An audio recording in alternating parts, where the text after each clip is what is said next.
Em Romanos, capítulo 4, a partir do versículo 13. Não foi mediante a lei que Abraão e a sua descendência receberam a promessa de que ele seria herdeiro do mundo, mas mediante a justiça que vem da fé.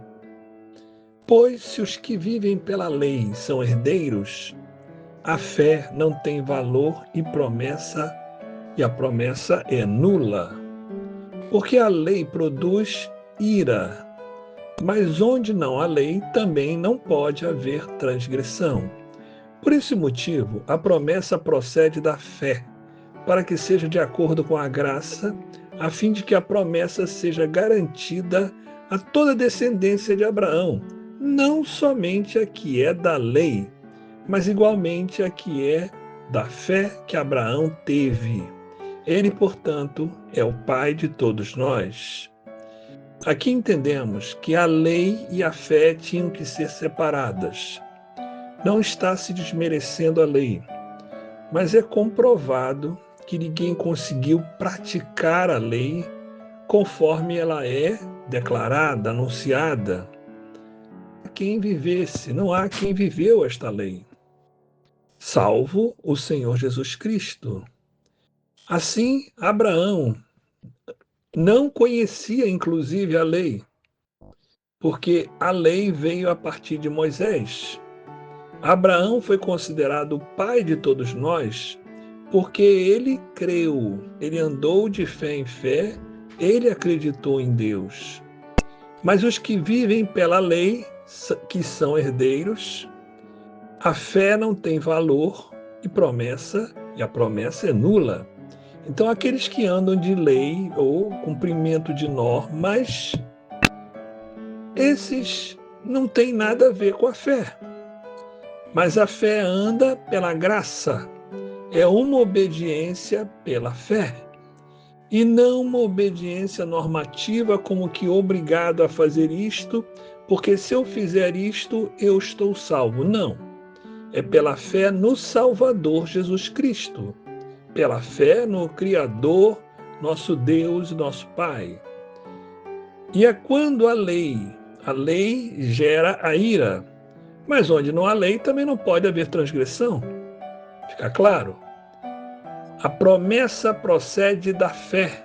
A promessa de Cristo procede da fé.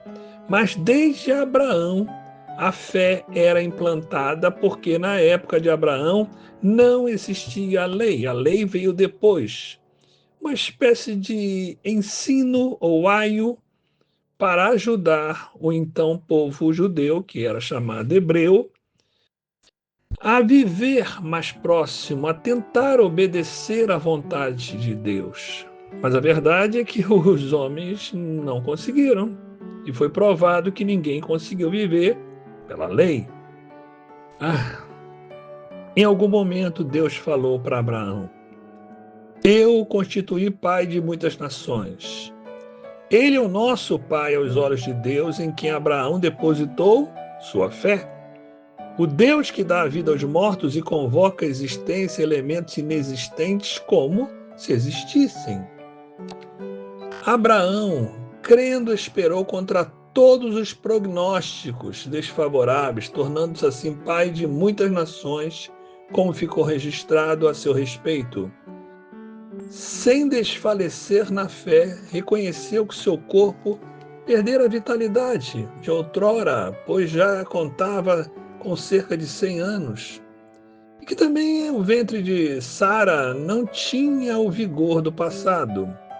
Mesmo considerando tudo isso, não duvidou nem foi incrédulo quanto ao que Deus lhe prometera, mas pela fé se fortaleceu, oferecendo glória a Deus.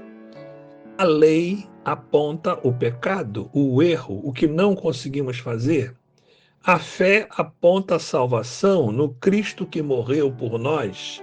E aqui Abraão, no início da caminhada, cria no Redentor que viria. Porém, ele em particular creu diretamente também no Deus vivo que falou com ele.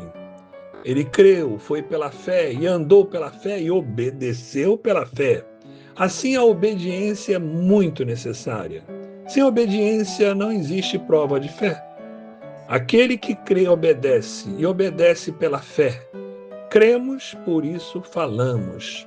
Assim, hoje nós também estamos crendo na fé em Cristo Jesus, pelo qual outorgou a salvação a todos nós.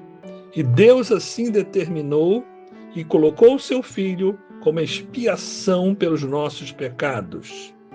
Crie, por isso falei. Creio, por isso falo. E vou continuar falando pela fé nas atribuições de Deus e do poder soberano de Cristo Jesus em nossas vidas. É pela fé. O fundamento de tudo é pela fé, e não pela obediência cega da lei, achando que com isso ganharei galardão. Não é pelas obras, mas é pela fé. Eu não fiz o que fiz para ganhar a salvação. Eu obedeci à obra que Deus determinou para mim pela fé.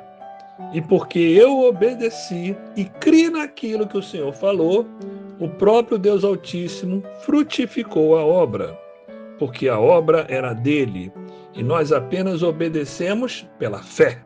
Que o Senhor fortaleça a nossa fé para a glória de Cristo Jesus. Amém.